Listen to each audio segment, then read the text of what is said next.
mechanism in the event that there is some sort of like major network partition. The network is kind of self-healing on the order of a multiple weeks, in which validators begin to like lose stake, so that the mechanism, in the event that the chain cannot come to finality, eventually it kind of, these branches that go off on their own, assume there's a major network internet partition in which like half the validators are, you know, I don't know what global, there's a lot of, in today's age, there could be any number of reasons that we have these like major network faults across the entire internet. These chains can continue to be built and provide some amount of utility to those that are using them, and eventually kind of self-heal and finalize, and ultimately be partitioned indefinitely.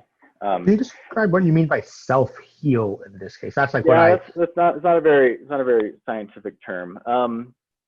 It feels like self-healing usually. What happens in this case usually is one side has to get thrown out and the other side has to. And so doesn't that kind of suck for the side that was making transactions that got thrown out? Not necessarily. So when I say that, I mean, this is like a network partition has happened on the order of 3 weeks or so, in which user activities continued to exist on both sides, and both sides can ultimately eventually finalize via the loss of stake from the non-active validators on each of those branches.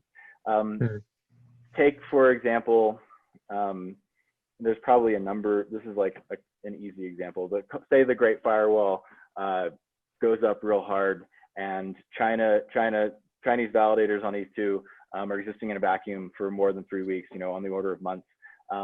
This chain can continue to exist for those that can interact with it on that side of the Great Firewall, and similarly outside of it. And eventually, I think on the order of many weeks, the chains can finalize, and ultimately you now you have two Ethereums, which there are two Ethereums in some extent today.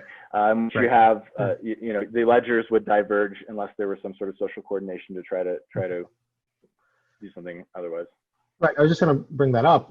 Why do you want an automated process to do this rather than allowing social consensus to make the decision that, okay, you know what, these aren't going to resolve, let's become two chains? Yep. Especially because this has happened already before on Ethereum. And so you do have plenty of time for social consensus, right? 3 weeks is a lot of time, and likely enough time for community members to be like, what the hell? One, what the hell's going on? Two, how is this going to resolve? Three, like, can we resolve this before? Because again, if the chains become aware of each other before this time of like both being able to finalize, they'll use the fork choice and they'll resolve.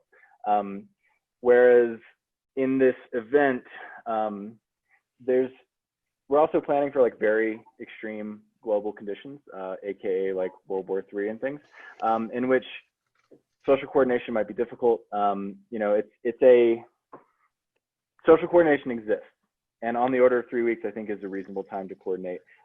But in the event that it cannot, that these chains can continue to build, they can still provide utility to users. You know, there's like, I think we could sit here and debate this for a long time, and it's really like extreme tail risk scenarios that it comes in. But you know.